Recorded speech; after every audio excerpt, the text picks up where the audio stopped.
Welcome to the Deep Dive. Imagine spending, 3 full years reverse engineering the exact digital habits of the top 1% of highly productive people. Yeah, the people who never actually seem overwhelmed. Exactly. The ones who always know exactly where their ideas are and who actually execute on their goals. Well, that is exactly what we have sitting in front of us today. Right, and it's quite the masterclass we're looking at. We are unpacking this meticulously crafted system architecture document. It's basically a massive syllabus designed to take you from a complete beginner to absolute mastery of your own digital life. And what's immediately striking about this architecture is that it doesn't just, hand you a list of features to memorize. It proposes a completely hybrid productivity stack.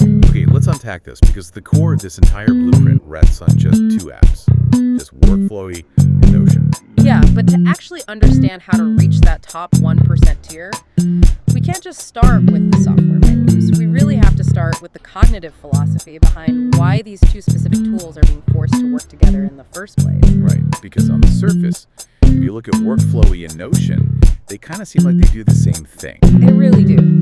They both take notes, they both organize text, so why use both? But the author of this document establishes a foundational rule right out of the gate. Yeah, it's a boundary that you apparently just cannot cross if you want this system to actually survive. So what is that rule? Well, that core rule is the cognitive model for the entire framework, and it's brilliantly simple. It goes, Workflowy is where thinking happens. Notion is where thinking is stored. Oh, so it's like brain versus body. Exactly. It is a strict, non-negotiable division of labor. Like, think about how your current Notes app looks right now. Oh, it's a disaster. Right. If you're like most people, it's probably this chaotic mix of grocery lists, half-written emails, and massive project files all crammed into one place. Yeah, guilty as charged. But this system fixes that by making Workflowy your front end. Workflowy is an outliner. It's lightning fast, and it relies on infinite nesting. You can just keep indenting bullet points endlessly underneath one another, right? Exactly.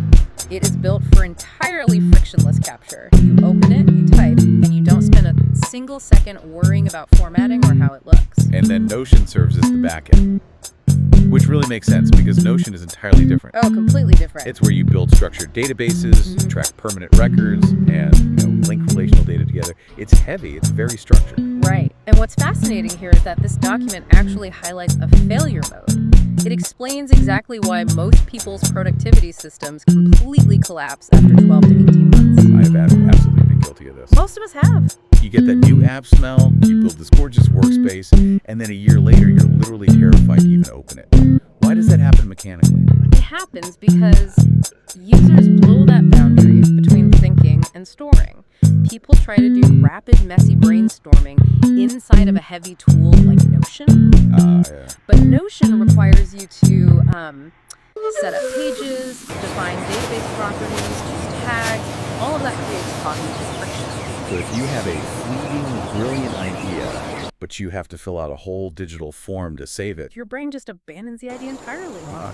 Or on the flip side, people try to store massive permanent reference libraries in a lightweight tool like Workflowy, but Workflowy lacks the relational databases needed to actually organize long-term data. Yeah, it's like trying to run a restaurant, right? Oh, I like that. How so? Well, Workflowy is the chef's prep kitchen. It's chaotic, it's rapid fire. You've got pots clanging, raw ingredients, which are your raw ideas are getting chopped up, mixed together, and tested out. Right, you just need to move fast in there. Exactly. You do not care if the counter gets messy. But Notion is the polished dining room. That is where the final plated dish is presented. It's where the menu is printed and structured. That is the perfect way to visualize it. You would never ask the chef to chop onions on a white tablecloth in the dining room. Yeah, and you wouldn't serve a Michelin star meal on a scarred-up cutting board in the prep kitchen. They serve 2 entirely different functions. And what's fascinating here is how strictly respecting that boundary prevents system bloat. Yeah. The author emphasizes that if you keep your heavy storage in Notion and your rapid, messy thinking in Workflowy, the system scales effortlessly. So it doesn't slow down. Right. You can accumulate tens of thousands, even hundreds of thousands of notes over the years, and the software never bogs down your brain. Okay, so if Workflowy is our chaotic prep kitchen, how do we actually get the raw ingredients into that kitchen as fast as possible? Because you aren't always at your desk. Exactly. Practically speaking, I'm not always sitting at my laptop ready to type. And if capturing an idea while I'm out walking the dog takes too long, that idea is just gone forever. So this brings us to the mechanics of Workflowy itself. The foundation of the app is what the document calls the zen of the bullet. Because everything is just a bullet point. Right. But the real magic happens with a feature they call the art of the zoom. I actually saw that phrase in the text, but how does the art of the zoom actually work on a screen? Well, because the nesting is infinite, your outline can theoretically get massive, like millions of bullets. Which sounds overwhelming. It does, but the zoom feature allows you to click on any single bullet point, no matter how deeply buried it is in your lists, and suddenly that specific bullet becomes the absolute top of your screen. Oh, wow. So everything else just vanishes. Completely. You eliminate all the digital noise, all the other projects, and you can focus deeply on just that one specific thought. That is a massive advantage for anyone who gets easily distracted. Oh, for sure. But zooming on a desktop is one thing.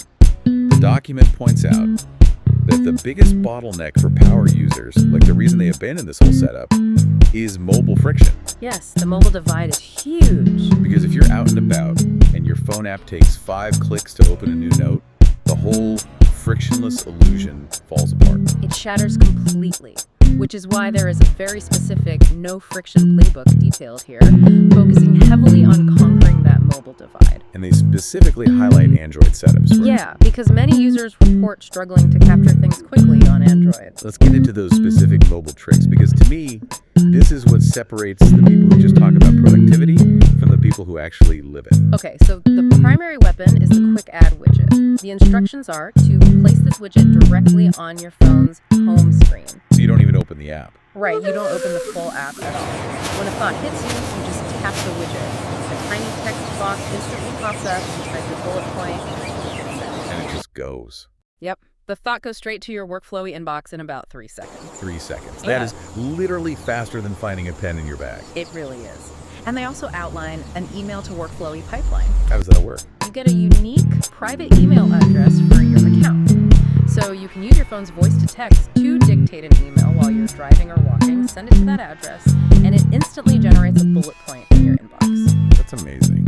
And for navigating your lists on a tiny screen, it's all about touch gestures, like swiping right on a bullet to cross it off, or pulling down from the top of the screen to bring up a global search bar. Wait, I need to stop you there. Yeah. Because I'm looking at my own habits and seeing a giant red flag. Uh-oh. What is it? Well, if I am constantly swiping, talking into my phone, using widgets, and just dumping hundreds of random unformatted thoughts into Workflowy every time I go to the grocery store, Yeah. doesn't my workspace just become a massive, unsearchable digital junk drawer? Aren't we just creating the exact mess we're trying to avoid? I mean, that is a very valid concern, and honestly, it's exactly what happens to casual users. They just dump things in and lose them. Right. So how do the pros avoid that? The way the top 1% handle this, the way they keep the junk drawer organized, is through advanced search operators. Search operators. That sounds like I need to learn how to code. It's really not coding, I promise. It's just using specific text commands in the search bar. The author is actually adamant about this. True masters do not navigate their workspace by clicking through endless folders like it's 1995. So how do they navigate? They navigate entirely via search. They use dynamic operators. For example, typing last change :7b. And what does that actually do? It instantly filters your entire massive account to show only the bullets you've modified in the past 7 days. Oh, nice. Or typing is :share to instantly see every list that your colleagues have access to. Okay, so it sweeps away the clutter. But I saw an example in the text where they strung a bunch of these together. It looked incredibly specific. Yes, you can stack them. You can type something like #worktask:active -tomorrow. Wow, okay. And with that one tiny string of text, your chaotic junk drawer instantly vanishes. Your screen only shows work tasks that are currently active but are not due tomorrow. That's incredibly powerful. And the brilliance is that you can star or save these specific searches. They become dynamic, auto-updating dashboards. The mess is always there in the background, but your view of it is perfectly clean. Okay, that changes everything. The prep kitchen basically cleans itself if you know the right commands. Exactly. But that leads us to the most critical part of this whole operation. Capturing isolated bullet points is great, but eventually, those raw ingredients need to become a finished meal. They do. So how do these scattered thoughts in Workflowy actually make the jump into Notion to become a finished project? Well, this is where we transition from basic software features to actual productivity methodologies. The document breaks down how to implement 3 major frameworks using this specific 2-tool pipeline. Let's start with GTD, or Getting Things Done. Yeah, for anyone who hasn't read David Allen's book, Getting Things Done is basically a philosophy of getting tasks out of your head and into a trusted external system. Exactly. But how does that work across 2 completely different apps? It relies heavily on a strict daily or weekly ritual. So throughout the week, you are capturing absolutely everything into your Workflowy inbox using those frictionless mobile tools. Just dumping it all in. Right. Then, during your ritual, you process it. If an item is a simple one-off task like buy milk, you just do it, or leave it in Workflowy. But if it's a multi-step outcome, a real project with moving parts, you promote it into Notion. But promoting it isn't just manually retyping it, right? Because that would be exhausting. Oh, definitely. There is a specific translation mechanism happening here. How does that work? So Workflowy utilizes something called Markdown. Markdown is basically a universal language for typing formatted text quickly. Like using symbols. Yeah. For example, typing a dash creates a bullet, or typing a hashtag creates a header. Because Workflowy uses this, you can take a beautifully nested, deeply detailed outline of a project in Workflowy, copy the whole thing, and just paste it directly onto a blank Notion page. And it just works. Seamlessly. Notion's underlying code instantly reads all those hidden markdown symbols and automatically builds the formatting for you. Oh, wow. Your indented bullets magically turn into Notion toggle lists, headers, and checkboxes. The entire structure translates perfectly in one click. That is incredibly slick. You do the messy outlining where it's fast, and you paste it into the structured environment where it's permanent. Exactly. Now, what about Zettelkasten? The text mentions this for personal knowledge management, and that's a term that gets thrown around a lot. But what does it actually mean in this specific context? So Zettelkasten is a German word that translates to slipbox. Think of it like an old-school library card catalog, but instead of organizing books, you're organizing your own individual thoughts and connecting them together. Okay, I follow you. In this setup, Workflowy acts as your idea incubator. When you're listening to a podcast or reading a book, you capture rapid, fleeting notes as bullets. You use tags to link them together, and you just let them sit there and simmer. So they just hang out in the prep kitchen. Right, and over time, connections begin to naturally emerge between different ideas. So it's basically a slip box for your brain. But those ideas don't stay in Workflowy forever, do they? Correct. Once a cluster of those connected notes reaches a critical mass, say, you realize you have enough thoughts to write an essay or launch a new initiative. You publish that synthesized idea into a formal, permanent notes database over in Notion. Making it official. Exactly. Eventually, you curate all those permanent notes into maps of content, which are high-level dashboard pages in Notion that visually organize everything you know about a specific topic. That makes total sense. And what about project management, like Kanban boards? Oh, Kanban is great for this. For those who haven't used one, Kanban is essentially a visual assembly line for your tasks, usually with columns like to do, doing, and done. You move sticky notes between them. Right, and here again we see that division of labor. Workflowy actually has a built-in board view, which is perfect for lightweight, personal Kanban. Just for yourself. Yeah, you can easily drag your daily tasks across columns. But when a project becomes complex, when it requires a team of people, or needs rich metadata like assignees, due dates, and attached PDF files, that is when you move the process over and build a heavy relational Kanban database in Notion. It really paints such a clear picture. Workflowy is your daily driver, but Notion is your command center. You live in Workflowy, but you visit Notion. That's a great way to put it. But I want to highlight the bridge between them, because the document describes this two-way bridge using URLs, and it is brilliantly simple. Yeah, the URL bridging is arguably the linchpin of the whole system. Right, because when you promote a project into Notion, you just copy the web URL of that specific Notion page, and you paste it into your Workflowy bullet point. Yep. Then you grab the unique URL of the Workflowy node, and you paste it into a dedicated property field in your Notion database. And if we connect this to the bigger picture of why this works, this bidirectional flow is what truly separates casual users from the top tier. How so? Well, if you were sitting in Notion doing your big picture weekly review, one click on that link takes you directly into the live, messy outline in Workflowy. Right to the Exactly. Yeah. And if you are in Workflowy executing your daily tasks, one click takes you up to the overarching project database in Notion. It allows you to do your daily granular execution without ever having to navigate a heavy Notion database. It's the best of both worlds. But, manual copy pasting, even with URLs, is still a manual process. True. And the document promises a legend tier year 3 level of mastery. To reach that, it introduces how the experts make these apps talk to each other automatically. And now we are entering the realm of power features, artificial intelligence, and true system automation. The heavy hitter stuff. Yeah, these are the advanced setups that usually take users years of trial and error to figure out on their own. Well, let's start with a feature that genuinely surprised me. Workflowy mirrors. What exactly is a mirror? So a mirror is a live, actively synced clone of a single bullet point. It is very different from a simple copy-paste duplicate. How is it different? Imagine you have a physical sticky note, and somehow you can stick it on your fridge and on your desk at the exact same time. If you cross out a word on the fridge, it instantly crosses out on the desk. Oh, wow. That's a mirror. If you create a mirror of a task and place one copy in your today list and another copy in your high-level project tracker list, they are the exact same data point. So if I check it off, If you check it off as complete in your today list, it instantly checks off in the project tracker. Change it in one place, it updates everywhere simultaneously. that totally solves the age-old anxiety of, where do I file this? You just file it in both places and never worry about them getting out of sync. Exactly.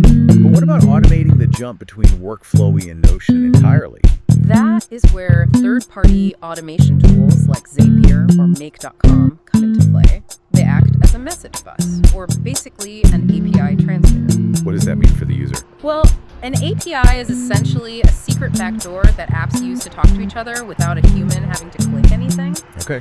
You can set up an automation so that the moment you add a new bullet to a specific ideas inbox in Workflowy, Zapier sees it, grabs the text, walks through the backdoor into Notion, and automatically generates a perfectly formatted row in your Notion Ideas database. All in the background. All in the background. So the manual bridging just disappears entirely. Exactly. And the syllabus goes even further into the cutting edge, highlighting the integration of AI directly into the Workflowy outline itself. Yes, I noticed the architecture document dedicated a whole section to something called the /AI node, but I couldn't quite picture how that plays out in practice. Like, are you literally talking to an AI inside a bullet point? You actually are, because your Workflowy outline already contains all your raw thoughts, your meeting notes, your fleeting ideas. You don't need to open a separate tab and copy-paste everything into ChatGPT. Right. You just type /AI node right there beneath your bullets. You can ask it to summarize the meeting notes directly above it. That is wild. You can ask it to extract the action items and assign them to people based on the tag used. You can even just chat contextually with your entire workspace. Okay, wait. I need to push back here because I feel like I'm losing the thread a bit. What do you mean? Well, setting up universal API translators with Zapier, injecting custom CSS. Which, by the way, is code you write to change how the app visually looks. Right. And programming embedded AI nodes. Haven't we completely lost the frictionless simplicity that made this attractive in the first place? Like, doesn't executing this require a computer science degree? It's a very fair point, and it's a trap many power users fall into. They build systems that are so complex they require an instruction manual just to log a thought. But the author's resolution to this is crucial. You do not build this from scratch by yourself. The document heavily advises leaning on established community resources to bypass that learning curve. They mentioned a few specific people, right? Yes. They suggest utilizing Marie Poulin's Notion Mastery course, or Thomas Frank's incredibly detailed YouTube tutorials. So you just borrow their homework. Exactly. The strategy is to let the true experts do the heavy lifting of figuring out the complex API calls and relational database formulas. You just adopt and adapt their pre-built templates. That makes it a lot more approachable. The key takeaway is distinguishing between setup and execution. The complexity is only in the setup phase. Once that Zapier bridge is built or that template is installed, your daily execution remains entirely frictionless. You just type a bullet point and the robots do the rest. That is a massive relief because nobody wants to spend their weekend doing database administration for their own grocery list. This raises an important question about system evolution. The goal isn't complexity for its own sake. The goal is building a system that scales gracefully. A system that can handle hundreds of thousands of individual items without ever slowing down your biological brain's ability to think clearly. clearly. And that really brings us full circle. Yeah. I mean, if we recap this ultimate hybrid blueprint we've unpacked today, Let's do it. you capture your raw ideas effortlessly in the Workflowy brain using mobile widgets and infinite bullets. You process that raw data via dynamic search operators and live mirror. And finally, you store the refined, structured results permanently in the Notion body using Markdown formatting and API automations. It really is a complete blueprint for total digital clarity. By rigorously respecting that boundary between thinking and storing, you prevent the system bloat that ultimately kills most productivity setups. You stop managing your apps, and you start letting your apps manage your information. Ultimately, you reclaim your time. You stop feeling that crushing anxiety of information overload, and you get back to actually doing the work that matters to you. It's transformative. But before we wrap up today's deep dive, I want to leave you with a final thought to mull over, building specifically on that integration of AI we just touched on. Lay it on us. Well, if your Workflowy outline is literally designed to be a digital extension of your working memory, a private space where you pour out your raw, unfiltered thoughts over years and years, and you begin to introduce embedded AI nodes that can summarize, connect, and brainstorm for you right inside that intimate memory space. At what point does your digital brain stop just storing your thoughts and start actually generating your insights? Wow. When the system starts feeding you synthesized connections drawn from your own mind connections you hadn't even noticed yet, where exactly does your biological thinking end and the software's thinking begin? That takes us way past filing cabinets and applications, doesn't it? Moving from a tool you just use to a partner you actively think with. Definitely something to think about the next time you capture a fleeting thought on your phone.